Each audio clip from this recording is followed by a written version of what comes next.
اللہ تبارک و تعالیٰ ارشاد الرحمن علم القرآن خلق الانسان علمہ البیان. یہ سب حضور کی ثنا، سرکار کی تعریف. فرماتا ہے اللہ تعالیٰ، کیا ترجمہ ہے اعلیٰ سے ترجمہ فرماتا ہے الرحمن علم القرآن. رحمان نے اپنے محبوب کو قرآن سکھایا. سبحان اللہ. رحمان نے اپنے محبوب کو قرآن سکھایا. خلق الانسان، اور انسانیت کی جان محمد صلی اللہ علیہ وسلم کو پیدا فرمایا، حضور کو پیدا فرمایا. اور علمہ البیان، اور پیدا فرما کر انہیں ما کان و ما یکون کا بیان سکھایا. سارا علم اللہ تبارک و تعالیٰ نے انہیں عطا. یہ تو ٹرانسلیشن ہو گیا. اب کچھ تفسیر اور تشریح اس کی ہم آپ کی خدمت میں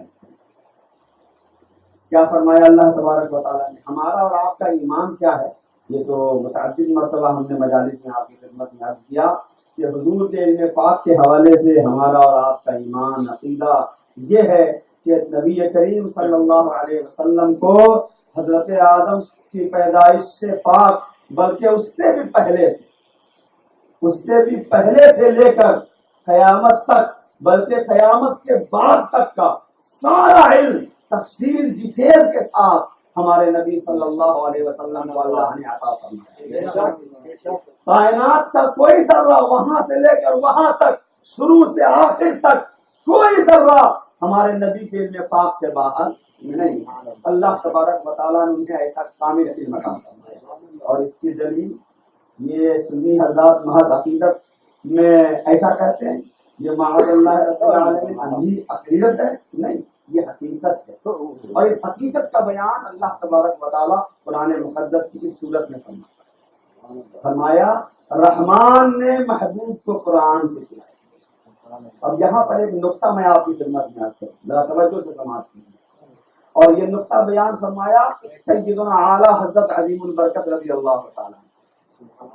اعلیٰ حضرت فرماتے ہیں اللہ کے فضل سے یہ نقطہ ہمارے دل پر القاء ہوا. اعلیٰ حضرت نے ساتھ وہ نقطہ کیا ہے فرماتے ہیں اعلیٰ حضرت، دیکھو جی، کسی کے علم میں، نالج میں کمی رہ جانے کی وجہ 4 باتوں میں سے ایک بات ہوتی ہے. 4 باتیں ایسی ہیں کہ وہ چاروں باتیں اگر ایک جگہ پا لی جائیں تو پھر علم میں کسی طرح کی کوئی کمی ہو ہی نہیں سکتی ہے، امپاسبل، ناممکن. اور اگر ان 4 باتوں میں سے ایک بات بھی اگر کم ہوئی تو پھر علم میں کمی رہ جائے. وہ 4 باتیں کیا ہیں جن کے ہونے سے علم میں کمی کا پھر چانس نہیں رہتا، ناممکن ہے کہ علم میں کمی. سب سے پہلی بات، علم کے مستحکم، مضبوط اور کمپلیٹ ہونے کے لیے سب سے پہلے ضروری کیا ہے؟ پہلے درجے میں ضروری یہ ہے کہ پڑھانے والا بہت قابل ہے. پڑھانے والا بہت قابل. اگر پڑھانے والا ہی چوپٹ ہے، ہاف ہے، تو پھر اسٹوڈنٹ مستقل کیسے ہوگا، کمپلیٹ کیسے ہوگا؟ پڑھانے والے میں کوئی کمی اگر ہے تو پڑھنے والا اس سے 100% کامیاب ہو سکتا ہے؟ نہیں. جب پڑھانے ہی والا ادھورا ہے، ناکامیاب ہے، تو پھر پڑھنے والا کامیاب کیسے ہو سکتا ہے؟ تو معلوم ہوا اگر پڑھانے والا کمپلیٹ نہ ہو، کامل نہ ہو، تو پھر اسٹوڈنٹ متعلم پڑھنے والا کامل نہیں ہو سکتا. جی، تو اب یہاں پر دیکھیں پڑھانے والا کون ہے؟ اللہ تبارک. پڑھانے والا ہمارا رب ہے. رب تبارک و تعالیٰ پڑھانے والا جو ان اللہ علی کل شیء قدیر واللہ علیم بکل شیء واللہ علیم بما کانوا یعملون. اللہ تبارک و تعالیٰ کے علم پاک پر قرآن مقدس میں متعدد آیات. اللہ کے علم میں کوئی شک کر سکتا ہے؟ ایسا بدبخت دنیا میں کوئی ہوگا جو اللہ کے علم پاک میں بھی شک کرے؟ وہ تو احکم الحاکمین ہے، لیسا کمثلہ شیء، اس کی طرح تو کچھ ہے ہی نہیں. وہ ہر صفت میں کامل ہے، تو اس سے وہاں کوئی عالم ہے ہی نہیں. اور اس کے علم کی یہ شان ہے کہ اس کا علم خود بخود ہے، کسی نے اس کو دیا بھی نہیں ہے. اپنے آپ وہ علم کا مالک ہے، جیسے وہ ہمیشہ سے ہے ہمیشہ رہے گا، اس کا کوئی مثل، اس کا کوئی شریک نہیں ہے، ویسے ہی اس کی ہر صفت، چاہے صفت علم ہو، صفت خلق ہو، صفت سماع ہو، صفت بصر ہو، ہر صفت اس کی جیسے وہ ہمیشہ سے ہے ہمیشہ رہے گا، ویسے ہی اس کی ہر صفت ہمیشہ سے ہے ہمیشہ رہے گی۔ جیسے اس کی ذات میں کوئی شریک نہیں ہے، اسی طرح اس کی صفات میں بھی کوئی شریک نہیں ہے۔ تو پڑھانے والا تو کامل ہی کامل ہے، ہر کمال کا خالق ہے مالک، پڑھانے والا اللہ تعالیٰ، تو اس میں تو کسی شک شبے کی گنجائش نہیں ہے۔ دوسری بات، کبھی ایسا ہوتا ہے کہ پڑھنے والا پڑھانے والا بہت قابل، بہت ماہر ہے، مگر پڑھنے والے کا دماغ کچھ ڈھیلا ہوتا ہے، بعض دفعہ پڑھنے والے کا دماغ جو ہے کمزور ہوتا ہے، لاکھ سمجھائیے مگر وہ نہیں سمجھتے، بہت مشکل ہوتی ہے کوئی بات دماغ میں آتی۔ تو پڑھنے والا اگر کمزور ہو تو پڑھانے والا کتنا بھی قابل ہو، اگر پڑھنے والے میں صلاحیت نہیں ہے پڑھنے کی، مائنڈلی وہ فٹ نہیں ہے، اس کا ذہن اتنا کامل نہیں ہے، پھر بھی تعلیم ادھوری رہ جائے۔ اب یہاں پر کمی کس کی طرف سے؟ پڑھنے والے کی طرف۔ اب اس نقطے پہ آ جائیں ادھر سے، یہاں پڑھانے والا اللہ تعالیٰ اور پڑھنے والے کون ہیں؟ نبی کریم صلی اللہ علیہ وسلم، جن کے جیسا ذہین اور عقل والا کائنات میں نہ آیا نہ آئے، ان سے بڑا عاقل کائنات میں کوئی نہیں ہو سکتا۔ بزرگوں نے فرمایا کہ ہر نبی جس قوم میں تشریف لاتے ہیں وہ نبی اس قوم سے اس زمانے میں پوری دنیا سے بڑھ کر ان کے پاس اپنے، جس زمانے میں وہ نبی آئے اس زمانے میں ساری دنیا میں جتنے ذہین لوگ ہیں سب کے ذہنوں کے مقابلے میں سب کا ذہن ایک طرف رکھیں اور دوسری طرف وہ نبی، تو وہ نبی سب سے زیادہ ذہین اور سارے ذہنوں سے بڑا ذہن رکھتے ہیں، ان سے بڑا عاقل اور ذہین کوئی ہو ہی نہیں۔ اور عقل بھی یہ کہتی ہے اگر کسی نبی سے زیادہ کوئی مائنڈیڈ ہو، ذہین ہو، تو ان کا کلمہ کیوں پڑے گا؟ وہ تو کہتے گا بھائی آپ سے زیادہ قابل تو ہم ہیں، آپ سے زیادہ دماغ تو میرے پاس ہے، ہم آپ کا کلمہ کیوں پڑھیں گے؟ تو ہر نبی کا اپنی ساری قوم سے جس زمانے میں وہ نبوت کا دعویٰ کر رہے ہیں اس زمانے میں پوری دنیا میں ان سے بڑا ذہین کوئی ہو ہی نہیں سکتا۔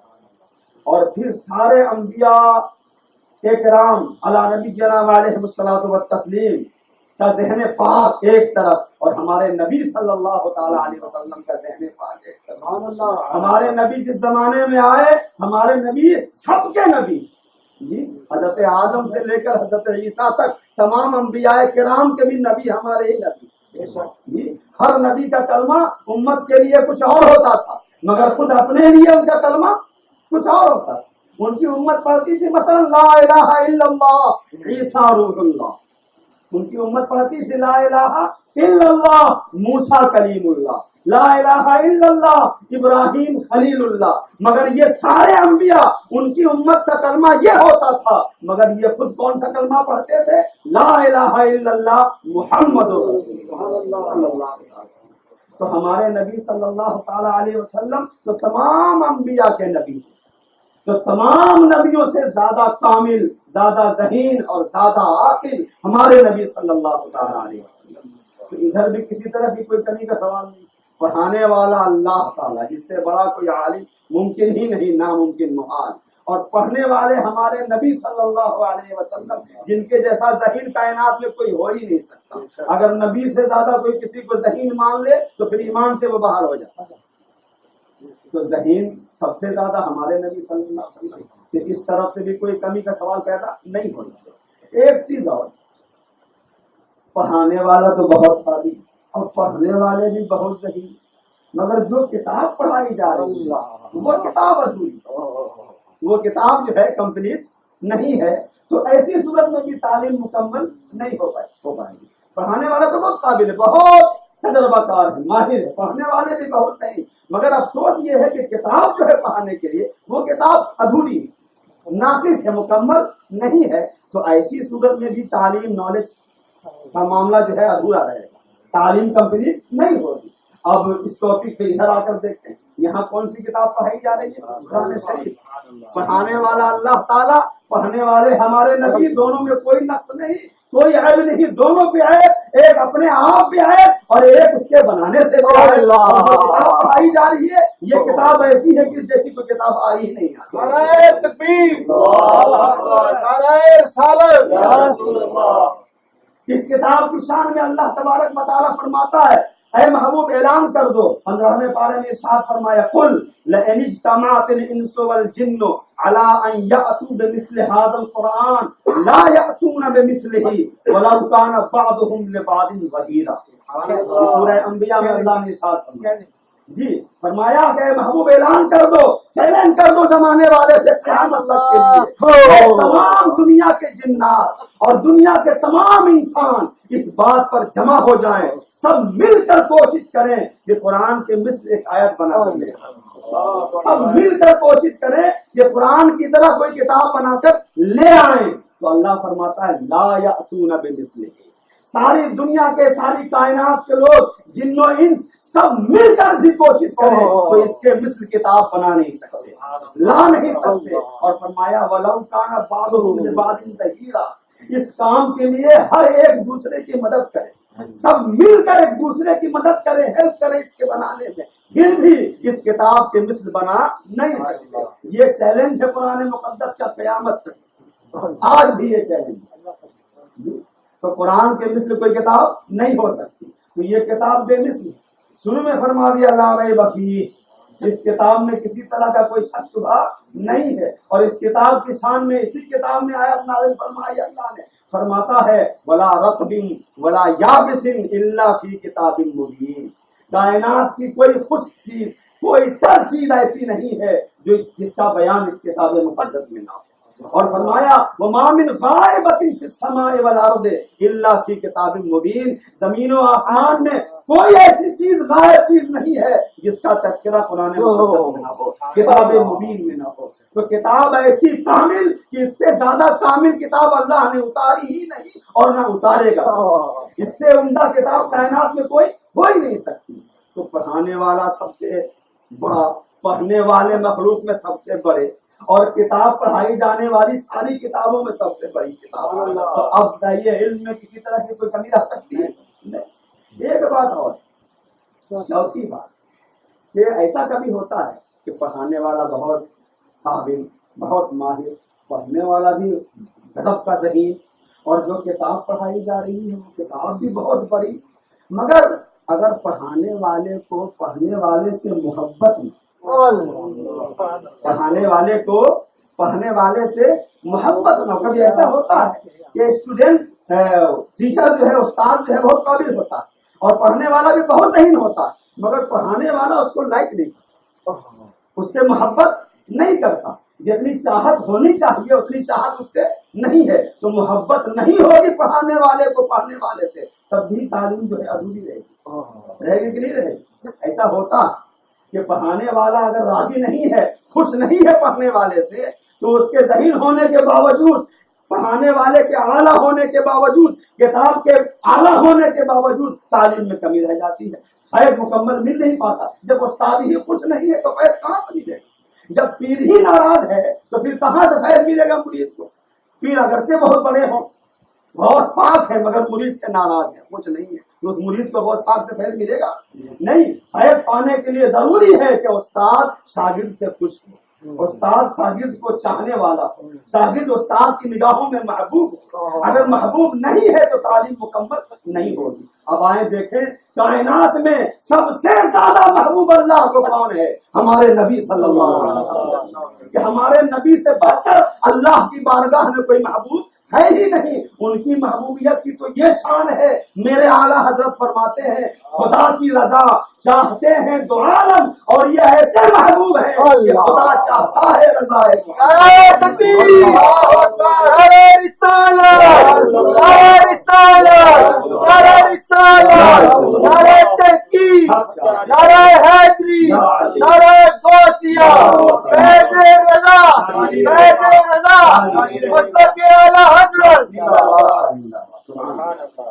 تو نبی کریم صلی اللہ تعالی علیہ وسلم سے زیادہ محبوب اللہ کو کوئی ہے نہیں۔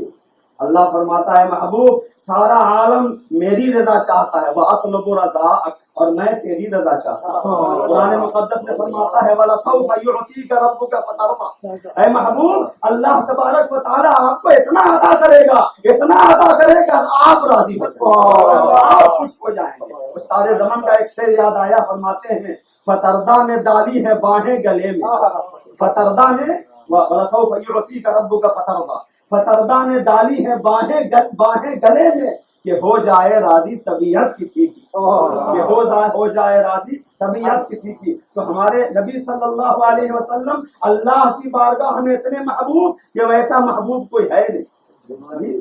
تو نبیوں میں تم ایسے کہ نبی الانبیاء تم ہو، یہ شعر ہے حضور مفتی رضی اللہ تعالیٰ فرماتے ہیں وہ نبیوں میں تم ایسے کہ نبی الانبیاء تم ہو یا رسول اللہ، اور حسینوں میں ہو تم ایسے کہ محبوب خدا تم ہو، حسینوں میں ہو تم ایسے کہ محبوب خدا تم ہو۔ اور مولا روم کا وہ شعر کہ حسن یوسف دم عیسیٰ ید بیضا داری، آنچ خوباں ہما دارند تو تنہا داری۔ ہمارے نبی جیسا حسین کوئی نہیں اور ان جیسا بارگاہ الہی میں محبوب کوئی نہیں۔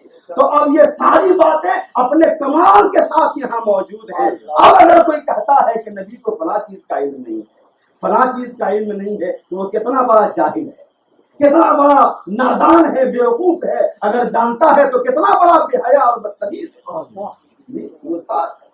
تو اللہ کی بارگاہ میں نبی کریم صلی اللہ تعالی علیہ وسلم بہت محبوب، اور اللہ نے بہت محبت سے اپنے محبوب کو پڑھایا۔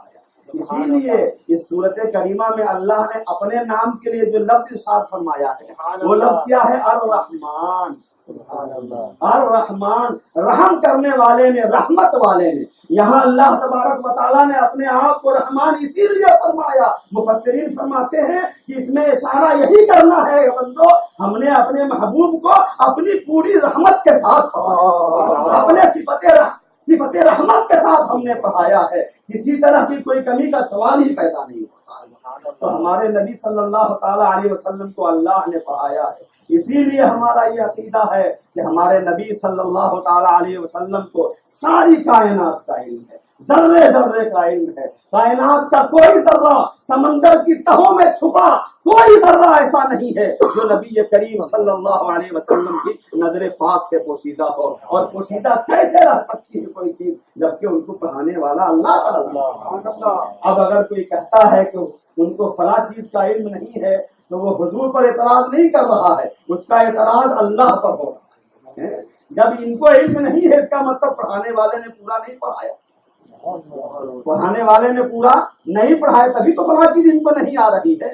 اور اللہ فرماتا ہے کہ ہم نے سب کچھ پڑھایا، بلکہ ایک جگہ صاف ارشاد فرما دیا وَعَلَّمَكَ مَا لَمْ تَكُنْ تَعْلَمْ، اے محبوب جو کچھ آپ نہیں جانتے تھے ہم نے سب آپ کو بتا دیا۔ یہ اللہ ارشاد فرماتا ہے وَعَلَّمَكَ مَا لَمْ تَكُنْ تَعْلَمْ، آپ جو کچھ نہیں جانتے تھے ہم نے سب آپ کو پڑھا دیا، سکھا دیا، یہ اللہ نے ارشاد فرمایا۔ اب اگر کوئی کہتا ہے کہ فلاں چیز نہیں جانتے ہیں تو میں یہ کہتا ہوں کہ اللہ تو فرماتا ہے کہ جو نہیں جانتے تھے ہم نے تم کو بتا دیا۔ تو اگر یہ نہیں جانتے تھے تو اللہ نے بتایا کہ نہیں بتایا؟ اللہ نے بتایا کہ نہیں بتایا؟ وہ تو کہتا ہے کہ جو کچھ میرے محبوب نہیں جانتے تھے ہم نے سب محبوب کو بتا دیا۔ اب بھی کوئی اگر کہتا ہے کہ حضور کو فلاں چیز آج بھی معلوم نہیں ہے تو وہ بدتمیز اللہ پر اعتراض کرتا ہے۔ اللہ کو فرماتا ہے کہ ہم نے سب بتایا، اب کوئی کہتا ہے کہ فلاں چیز نہیں ہے اس کا مطلب وہ انکار کرتا ہے، وہ نہیں مانتا ہے اللہ کی اس بات کو جس میں اللہ نے فرمایا کہ ہم نے سب کچھ بتایا۔ تو اللہ تبارک و تعالیٰ نے حضور کو سب کچھ بتایا، اور آگے آخر میں کیا فرمایا؟ وَكَانَ فَضْلُ اللَّهِ عَلَيْكَ عَظِيمًا، اے محبوب اور آپ پر اللہ کا بڑا فضل ہے، آپ پر اللہ کا فضل عظیم ہے۔ عظیم، عظیم کے معنی بہت زیادہ، بہت بڑا فضل۔ اب اس عظیم کو سمجھنے کے لیے قرآن کی ایک آیت اور بھی پیش کریں۔ دیکھیے ایک ہوتا ہے قلیل، قلیل معنی تھوڑا، اور ایک ہے عظیم، عظیم معنی بڑا، زیادہ۔ اور قلیل کے مقابلے میں لفظ آتا ہے کثیر، کثیر کے معنی زیادہ، کثیر کے معنی زیادہ۔ اور اس سے بڑا لفظ آتا ہے اکثر، یہ اس میں تفضیل ہے۔ اکثر کے معنی بہت زیادہ، کثیر معنی زیادہ اور اکثر معنی بہت زیادہ جی۔ اور ایک ہوتا ہے کوثر، کوثر کے معنی سب سے زیادہ، سب سے زیادہ. تو اللہ تبارک و تعالیٰ نے اپنے محبوب کو کیا فرمایا؟ انا آتینا کل کوثر. اے محبوب ہم نے آپ کو سب سے زیادہ عطا فرمایا، کثیر نہیں، اکثر نہیں، کوثر سب سے زیادہ ہم نے آپ کو عطا فرمایا.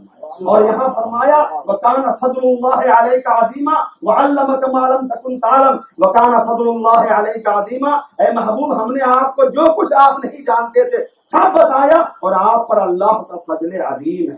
تو جس کو اللہ تعالیٰ عظیم کہے اس کا اندازہ کوئی لگا سکتا ہے؟ نہیں. اللہ نے ایک جگہ فرمایا قرآن مقدس کی دنیا میں کیا کچھ ہے. اچھا دنیا میں کتنی دولتیں؟ آج پوری دنیا میں پورا ورلڈ جو ہے، پوری دنیا میں کتنا ڈالر صحیح بتا سکتے ہیں آپ؟ پوری دنیا میں کتنا سونا آج کل، کتنا ٹن؟ پوری دنیا کا سونا ہمارے اسلم بھائی تحقیق میں بولیں گے کتنا سونا ہے، کسی کو پتا ہے؟ اللہ ہی جانتا. دنیا میں کتنی دولتیں ہیں، کتنی نعمتیں ہیں، کوئی اندازہ لگا سکتا ہے؟ دنیا کی بات سے چھوڑیں، آپ کے صحیح میں کتنے ڈالر ہیں اس وقت بتا سکتے ہیں آپ؟ مگر ساری دنیا کی دولت جس کو ہم بیٹھ کر گننا چاہیں، دنیا کی دولت تو بڑی بات، آدمی اپنے اندر جتنی نعمتیں اللہ نے اسے دے رکھی ہیں وہ گن نہیں سکتا. اللہ ارشاد فرماتا ہے وَإِن تَعُدُّوا نِعْمَتَ اللَّهِ لَا تُحْصُوهَا. یہ بھی قرآن کی آیت ہے کہ اگر تم اللہ کی نعمتوں کو کاؤنٹ کرنا چاہو، اور تعدو جمع کا صیغہ، اگر اے انسانوں ساری دنیا کے لوگوں سب بیٹھ کر مل کر اللہ کی نعمت کو گننا چاہو تو تم کاؤنٹ نہیں کر سکتے، گن نہیں سکتے. اتنی نعمتیں ہیں دنیا میں اللہ نے عطا فرمائی بخشی. تو دنیا میں اتنی نعمتیں ہیں کہ ساری دنیا کا انسان مل کر بھی اس کو کاؤنٹ نہیں کر سکتا، بتا نہیں سکتا، لمیٹڈ کر کے نہیں دکھا سکتا. مگر اتنی ساری نعمتوں کو بھی اللہ کیا فرماتا ہے اپنے محبوب سے؟ قل اے محبوب آپ فرما دو متاع الدنیا قلیل. قل متاع الدنیا قلیل. اے محبوب آپ فرما دو یہ دنیا کی نعمتیں تھوڑی ہیں، یہ دنیا کی دولتیں تھوڑی ہیں. وہ نعمتیں جس کو ساری دنیا کے لوگ مل کر بھی کاؤنٹ نہیں کر سکتے اس کو اللہ فرما رہا ہے قلیل ہے، یہ کم ہے. تو اللہ کے قلیل کو جب ساری دنیا مل کر نہیں کاؤنٹ کر سکتی ہے تو جس کو اللہ عظیم فرمائے، جس کو اللہ کوثر اور کثیر اکثر فرمائے، کوثر فرمائے، اس کو ساری دنیا کے لوگ ناپ سکتے ہیں، اس کا اندازہ لگا سکتے ہیں. جب اس کی بارگاہ کا قلیل اتنا بڑا ہے تو اس کی بارگاہ کا عظیم و کثیر کتنا بڑا. تو اللہ تبارک و تعالیٰ نے یوں کہا کرتے ہیں. مجھے یاد آیا پھر استاد زمن ان کا ایک شعر، بے ادب گستاخ فرقوں کو سنا دے اے حسن. جی بے ادب گستاخ فرقوں کو سنا دے اے حسن، یوں کہا کرتے ہیں سنی داستان اہل بیت اور داستان نبی کریم صلی اللہ علیہ وسلم. یوں ایمان والے اور ایمان والوں کی جوتیاں سیدھی جو کرتے ہیں وہ اپنے نبی کی شان یوں بیان کرتے ہیں. قرآن مقدس سے سرکار کی شان یوں بیان کی جاتی ہے. تو اللہ تبارک و تعالیٰ کا فضل ہے اور احسان ہے کہ ہمارے نبی کے تعلق سے ہمارا جو بھی عقیدہ ہے وہ قرآن مقدس کا دیا ہوا ہے. اللہ کا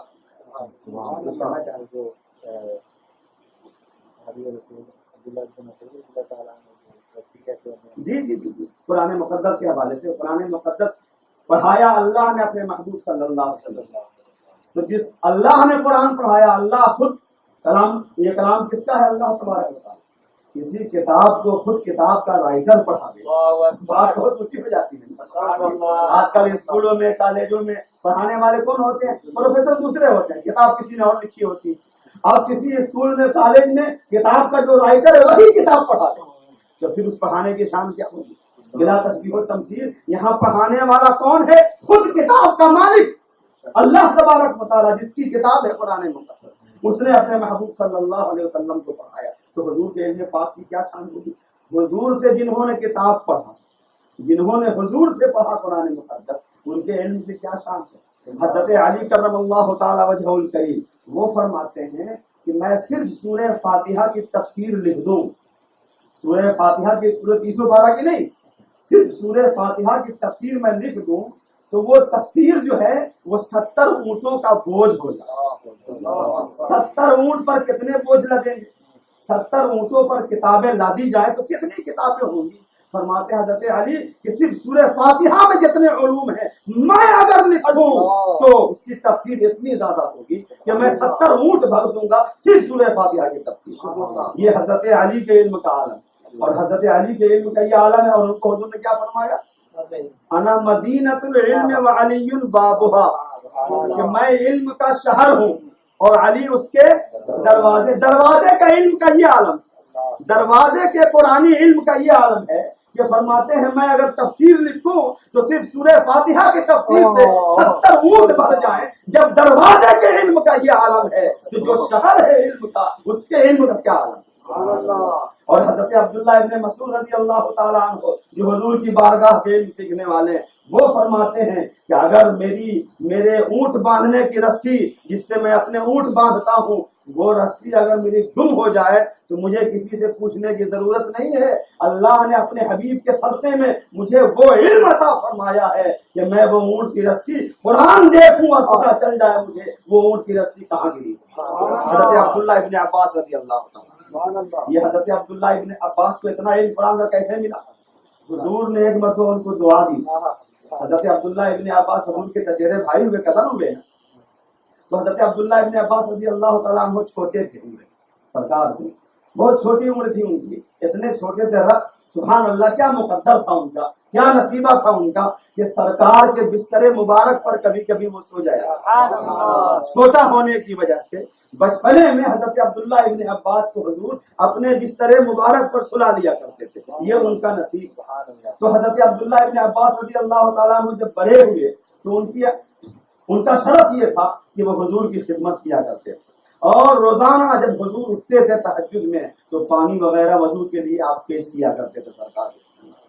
ایک مرتبہ سرکار خوش ہو گئے اور حضرت عبداللہ ابن عباس کو قریب بلایا اور بارگاہ الہی میں دعا کی، اللہم علمہ الکتاب، اے اللہ عبداللہ ابن عباس کو کتاب کا، قرآن مقدس کا علم عطا فرما، علم عطا فرما. حضور نے یہ دعا فرما دی. اس دعا کا یہ اثر ہے کہ وہ فرماتے ہیں اونٹ باندھنے کی رسی گم ہو جائے کہیں بھی دنیا میں مجھے کسی سے پوچھنے کی ضرورت نہیں ہے، قرآن دیکھوں اور پتہ لگا لوں کہ وہ اونٹ کی رسی کہاں گری.